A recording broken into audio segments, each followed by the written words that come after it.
Hi, I'm Corey Lakins, host of Glow Your Influence podcast.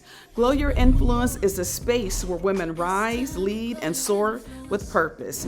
Was there any effect on your family as a result of it? You know, This podcast features powerful conversations with women who've turned adversity into influence and built impact-driven success.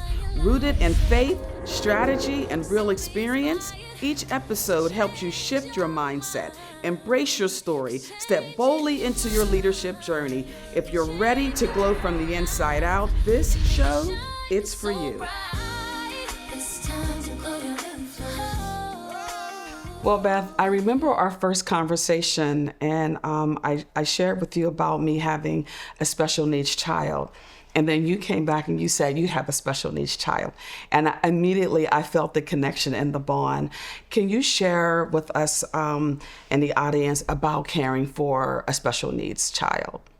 well, where do you begin? So we started when my son was just a few days old. Mm-hmm. And I had the two boys pretty close together. They're about 19 months apart. Wow. And so I had my youngest son in the little seat, and I was doing dishes, and I dropped a dish right next to him, and he didn't move. Mm-hmm. And I thought, oh my goodness, he can't hear. And so I got an appointment with a pediatrician the next day, and wow, this is taking me back. I just said he can't hear. Mm-hmm. And the pediatrician said,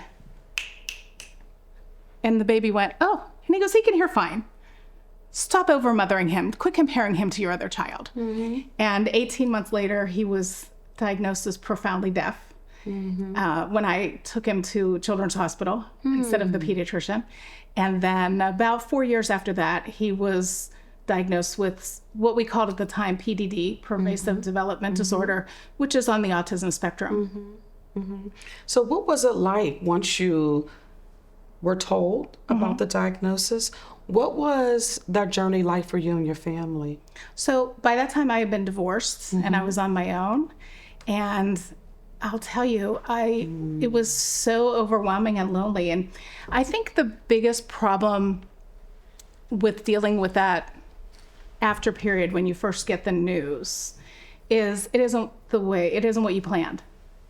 You know, whether we're walking down the aisle to get married or we're having a baby, we're imagining what it's going to be like when it happens. And if you've done either, it's never what you imagine, right? Imagine. And so I grieved that.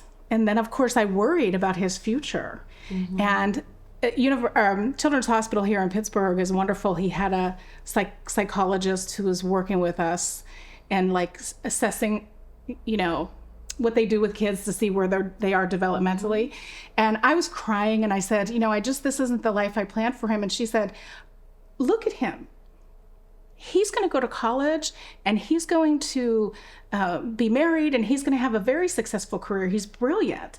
And I remembered something that I had learned years before, and that is people will live up or down to your expectations. Mm-hmm. And at that moment, I quit. I just went back to living with high expectations, and he's graduated. Immediately you did? Well, I think it took me a little bit of time. I mean, he was about 5.5 at the time, but I did. And that's the way I am naturally, mm-hmm. When we would go into, I'm dating myself, we would go into Kmart. Yes. And he would want to look at the ceiling fans, and I would just push his head down and give him a book, to distract him. Where I know that other people who get a diagnosis, whatever it is, some people will immediately say, well, this is the best he's ever going to be. And they don't push their children or have higher expectations. So I'm really proud to say he has a bachelor's degree in political science and history, double major. And awesome. He just finished up his first year of graduate school in law school. Mm-hmm. What emotions or feelings that you go through? So you got a diagnosis, and I remember when my son was born, I was told that he would be in a vegetative state his entire life, that he would never walk and that he would never talk. And so for me, it was, this is not going to be my life. I refused to accept it. And so what I did is my faith kicked in. and I said that we're going to beat this, the doctors didn't know what they were talking about, right? And so I didn't have the opportunity to even think for a split second that I was going to have a son with the special needs. So I couldn't connect to that moment. All I knew is that my son has to survive, and I have to survive for my son. So I didn't have a moment to try and make that connection. You had an opportunity to make a connection when you were told that, because I was fighting for my son's life. Mm-hmm. He said they didn't intend for him to make it. The surgery was supposed to be exploratory. They told me that. So I want to know, when you were told about the diagnosis, what was the connection that you made at that point? What was going through your mind about what you needed to do? Well, it's very similar to what you were talking about, except that I said, I don't accept this for him.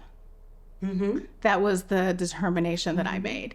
And it took me, it was such an exhausting experience, because I had been fighting with pediatricians for years, to get a diagnosis. So on one hand, it was a great relief to have a diagnosis, and on the other hand, it was devastating.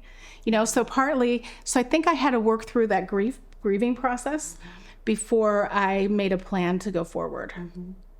And was there any effect on your family as a result of it?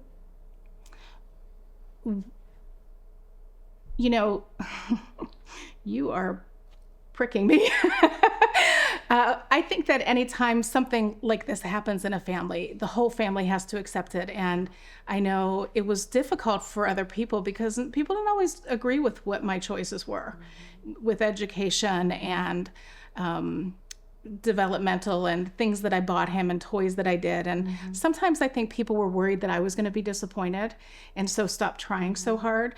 That was really tough. And I remember one time when he was about 7 or 8, that somebody in my family was just criticizing me for how I was trying to make a better life for him. And I thought, the only people that I answer to are these kids and God. And I'm not taking advice from anybody else. Because it was very painful. I hear you. You already had this to deal with, and then people are criticizing you on top of it. I'm sure they meant well, for sure. But it was tough. So you divorced. How old was your son when you divorced?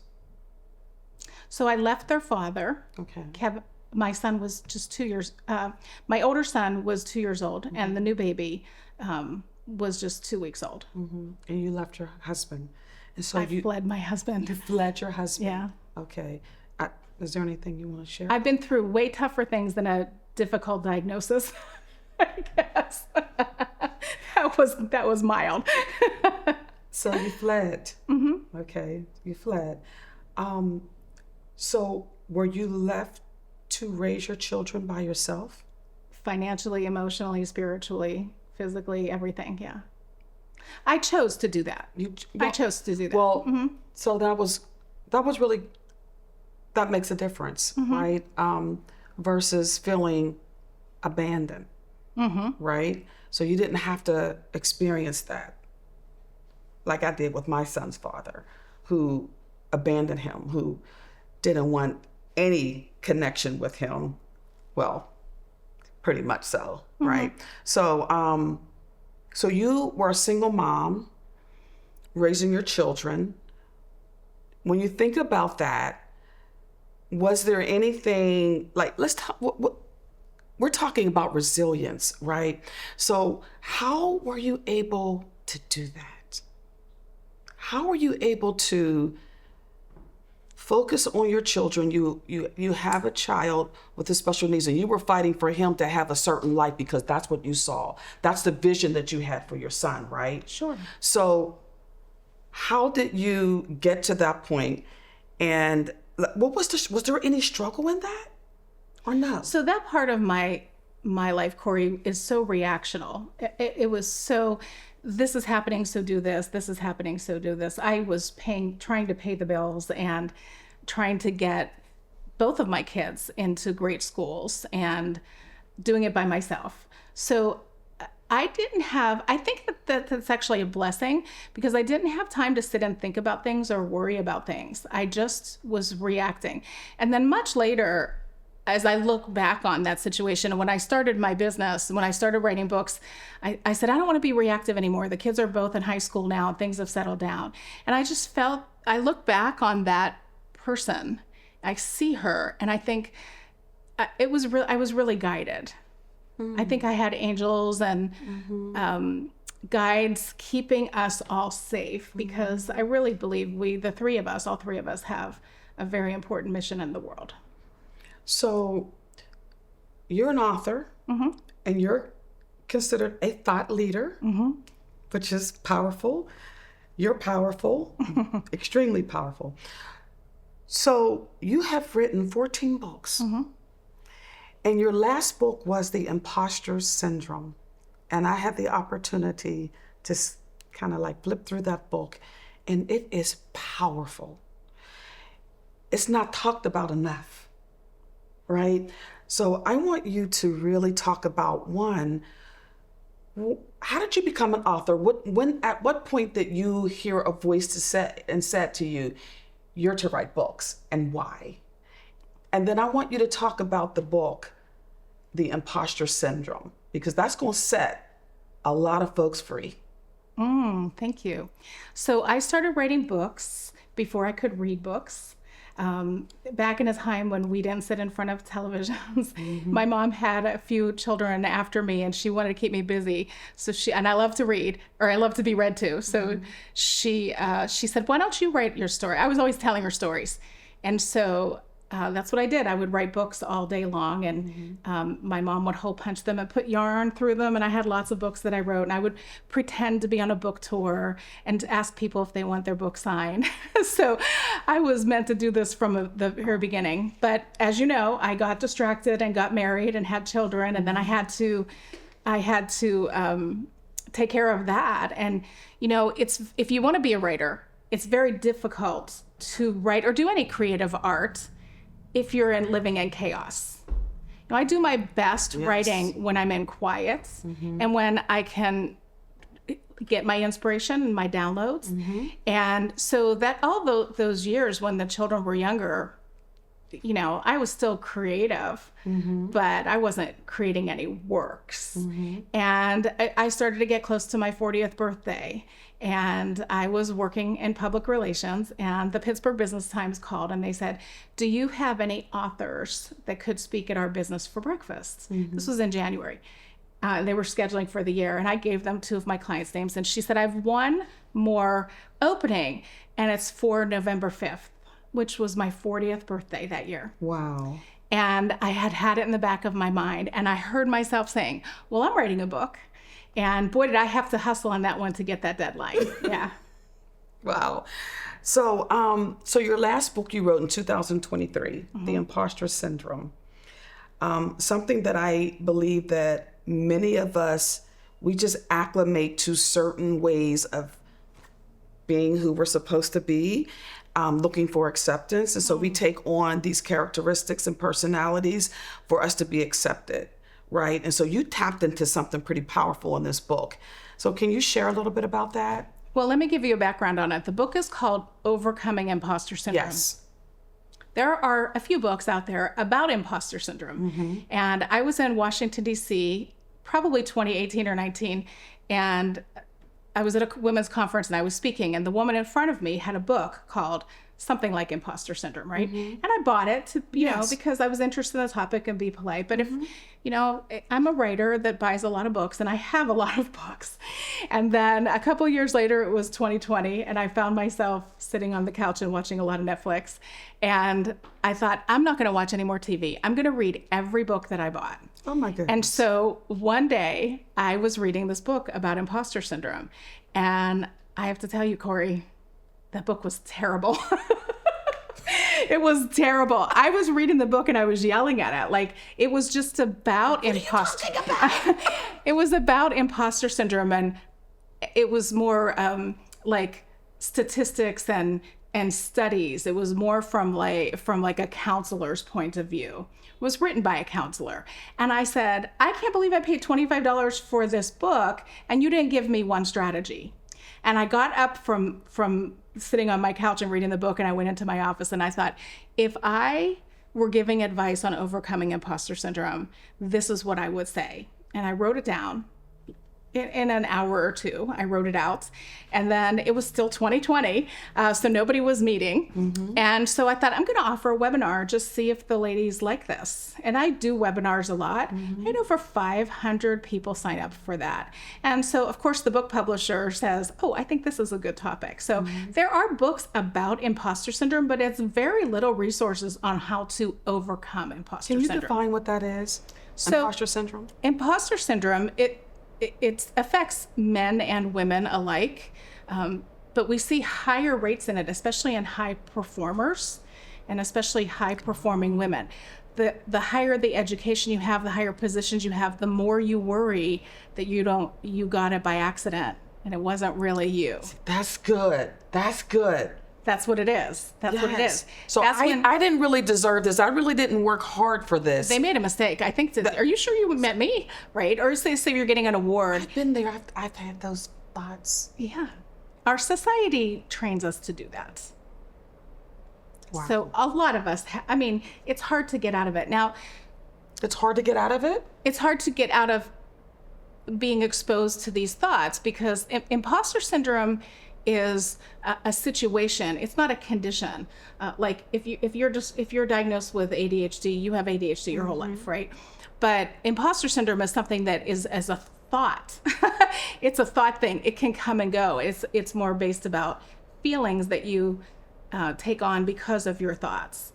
And there's so many ways that imposter syndrome can show up. But when I'm training bosses to help their employees, I say when a person with imposter syndrome is always trying to prove themselves.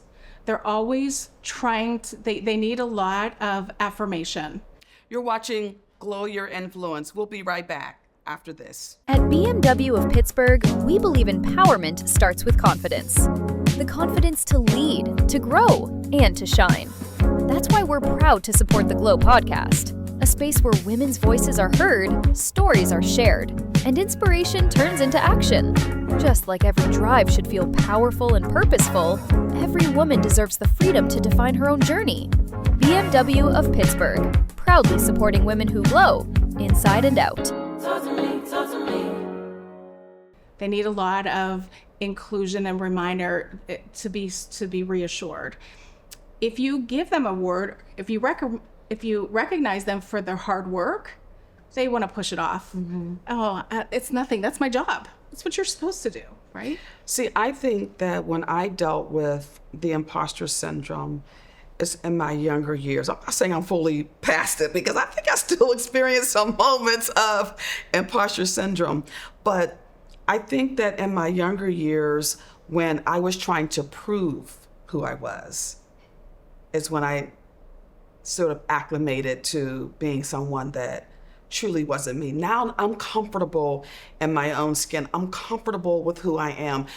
Like, I am an introvert, right? And so when I walk into spaces, sometimes it's hard for me. And I'm learning now that I don't have to try and be who I'm not. Mm-hmm. That, okay, I am quiet in rooms. And so if I feel like I want a quiet moment, then it's my quiet moment. I'm not going to try and be this vocal woman talking to the whole room, working the whole room, and that's not really who I am. So can you share with our audience about how do you get to the place where you can just be that person? So the exact way that you did it is the exact way that I did it. Okay. So what happens is women like us, women like your listeners, mm-hmm. we want to be different. We want to be more. Mm-hmm. Okay. So we're however old we are. 4 years old, I want to write a book. Mm-hmm. Well, who do you think you are to write books? Girls don't write books. these are the seeds of imposter syndrome. They're planted in us when we're very young. Or, in my case, get up on a stage and pretend like you're doing a book signing. And somebody who loves you, they don't want to hurt you, and they say, well, don't get too big for your britches, or don't be so sassy, or be quiet, or be still, or don't be so loud, don't be so happy. When I was working as a social worker, same thing. Yeah. I'm very positive. I have a lot of energy. I have a presence. I loved working as a social worker. I loved making changes in the world. But my coworkers were very annoyed by me. And I heard them one day when I was coming in, whispering to each other, not so softly, "Here comes sunshine." And they did not mean, at first I was like, oh, and then I realized she did not mean that as a compliment at all. My sunshine made her uncomfortable. And so then I wanted to not be so big, be so loud, and be so effective, because it was making my cubicle mate uncomfortable. And that's where some of the ways that the seeds of imposter syndrome are planted. So you traveled with Steve Harvey. I did. What was your role? I was a trainer. Okay. He had a book called, one of his books is called Act Like a Success.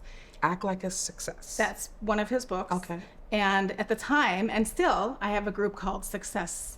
Well, it's called Success Circle for Women now. At the time, it was called Success Academy. Oh, well, I didn't And know so that. his team found me on Google. I was at a conference in Baltimore, and I was speaking about one of my books called Get Paid What You're Worth.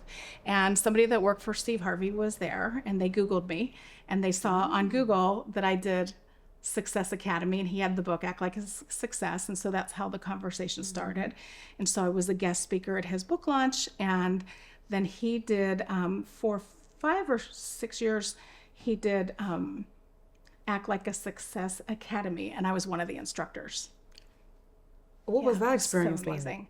So it took 10 years off my career, because I got to jump over, the middle part of becoming a writer and a speaker. So I went right from beginning to being on a stage with 1,000 people. And fun thing, they used to use me as fill-in, because sometimes people would be paid or pay to come on that stage, and then they would get afraid to go on the stage, and then they would just push me out there and say, entertain them, or and I'll be like, what's the topic? And then they would tell me the topic as I was going out. I'm very comfortable in a group, so that was such a good experience for me. Also, I got to experience how people like Steve Harvey and his family handle lots of money, how they handle charity, how they handle criticism, how they handle threats, and how they handle their families. And I got to be up close and personal with that, and it was phenomenal. I think that I got a lot of confidence from that, and like I said, it saved 10 years for me. And it was, I learned a lot about myself too, because when I would be backstage and someone who is on TV for a living was having an anxiety attack because they were going to go on stage, well, I was sitting there going, when is it my turn? I got to realize that was when I first really began to know that I am different. In what way, when you say you're different? People had always told me that I was different, meaning I didn't fit in. And mainly it was my stepdad. Why do you always have to be different? It was the way he said it. So different from your family? Different from other girls, just a different person. Like, not somebody who's going to get a job as a social worker 40 hours a week and stay there for 30 years. I'm different. Like, instead of maybe playing a sport, I was writing books, and I was having little meetings with ladies. So I was in Girl Scouts from brownies up to cadets. And that was my favorite thing, sitting in a circle of women, right? Go figure. And so instead of, doing some of the things that other kids were doing, playing video games or going to the movies, or a lot of kids went to the mall, I would be writing books, telling stories, doing odd jobs to make money. I started little businesses, and then I would gather women and do little classes with them when I was, from the time I was like 10 years old. So that was different. So as you're talking, I'm sitting here and I'm thinking that things in life are drawn to us, right? Like we attract what is in us. And so when you think about all of the different experiences that you've had, opportunities, do you believe that those things were attracted to you, that they came to you because of what's in you? Yes, and I believe that the opportunities came to me because I said yes. So a lot of people get opportunities that you and I get, and they say no. They hesitate. They don't want to be embarrassed. It doesn't seem normal to them. They think that a woman, still today, they think a woman is supposed to go to college, get a job, get married, get a house on the cul-de-sac, and have 2 cars and put your kids in a good school. And if you do anything other than that, then you're not normal. And I forgot where I was going. Where'd we go? I got off track there. Well, we were talking about things are attracted to you, Oh, yes. opportunities are attracted to you because what's in you. Exactly. So I think that little feeling about, yes, I want to do this, that's one thing. I want to write a book. I would like to be on TV. I would like to be on a stage. I feel comfortable. That's a thought that a lot of people have, but very few people act on it. And so when I had that call that said, do you know anybody writing a book? And I blurted out, I'm writing a book. That was a step. And I believe that was a push for me. And then one thing led to another thing, led to another thing. So I believe that you get these opportunities when you say yes to them. And then that leads to the next opportunity and the next one. And why do you think that so many people say no? Fear.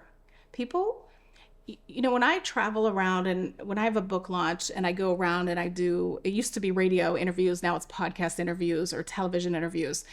The public relations agency will give the reporter, the producer, a list of questions. And one of the questions that I get asked is, what is the biggest problem that American women face today? And I say 100% of the time, the biggest problem that American women have is worrying about what do other people think of me. It holds them back from so many things. Well, I want to travel around the world, but I really should buy a house, right? I really should get married because I've been dating him for 3 years. Right? The things, if I don't get married, what are they going to think of me? If I don't do this, or if I leave him, what will they think about me? What will they say about me? So taking a leap of faith is how you're going to actually get to the place that you actually see yourself. Okay, I'm going to say, be who you're supposed to be. Okay. Step into being who you're supposed to be. And it's not a leap of faith. It's stepping into who you are, right? Step into your purpose. That is what will draw in and the opportunities. And the first step is hard. And sometimes the second and third step are hard too. But as soon as you get into being the woman you were created to be, you're going to be so much happier. You're going to be like, I'm home. So then how do we identify our purpose? So everybody knows their purpose because we were born with it. We were. Okay. But what happened was that the people who love you, the people who raised you, they trained you out of it, depending on, like, imagine if you were born to be a comedic actor, what your parents thought of you when you were 2. You're like, oh, please, will you please stop? Can you just go to school and not try to make everybody laugh, right?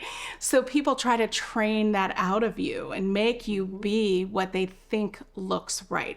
People all the time, and I'm guilty of this too, will correct their children, discipline their children, not because what their children is doing is necessarily bad, but because it's embarrassing to the parent. That is so sad. Like if you have a child who's constantly daydreaming, but maybe they're meant to be a songwriter, an artist, and you're like, will you pay attention? And then they can't imagine when you do that to them all the time. Children are supposed to imagine. People train it out of us, Corey. Yeah. I think some of the points that you made is interesting because I remember when I didn't tell my family for quite some time about this project that I was working on, Glow Your Influence, because I feared that the first thing they would say was, what are you talking about? Why are you doing that? So I held off for a long time. And my mom was the first one I told. And the first thing my mother said to me was, oh, well, you're going to have to really bring it. Well, what does that mean, really bring it?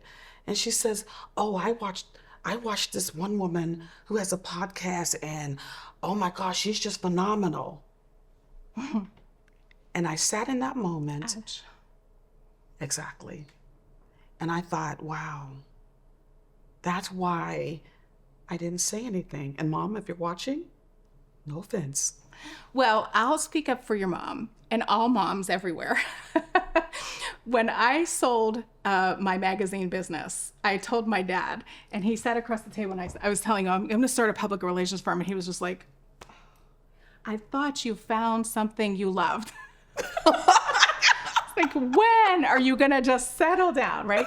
So our parents and our families, they say these things to us, and they love us. They do. They love us. I think that they begin to speak in the fear. Oh, what if she fails? Well, she's probably not going to fail, but she better bring it. She better bring it. So that was really said to you out of love and concern, but it was a little rough the way it came across. And the people who love us the most usually say things the roughest, and they hurt the deepest. Exactly. So, wow. I mean, not only have you written 14 books, not only are you a thought leader, right? There's a lot to you. I've got a lot of energy. I got a lot of work to do. You created the organization, Pittsburgh Professional Women. When did you birth that? We're getting close to 20 years. Really? Yeah. Oh my goodness. I think it was 2007. I started with a little Yahoo group in 2004 that was like sort of an online support group before LinkedIn, and then slowly started having meetings at Panera, and then we became an official organization in 2007. So why did you feel like that organization was needed? At the time, I had my own business as I owned my own public relations firm, and I am a lifelong learner, and I always want to know how to do things. And so at that time, if I wanted to learn how to create my own website or something else in business, I had to go to New York City or to Los Angeles or Las Vegas even to take a course. We didn't have Zoom. And so I had to buy a ticket to the conference, buy an airline ticket, get the kids babysitters, and so I was in St. Louis. I love to learn, and I could go to an event every month, but I had let myself at that time go to one event a year. I would pick one event to go to. And this one was on becoming a successful writer. And I really wanted to go. And I paid a lot of money, and I farmed out my kids to different people and got people to take this one to soccer and this one to baseball and, took over their favorite food. And it's a lot of work. And I get to St. Louis and I'm sitting in this class and it was very mediocre. And I was thinking, I could do this so much better.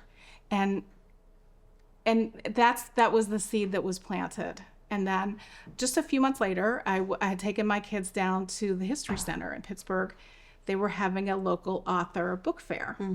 And I was driving there with my kids. Of course, we love books.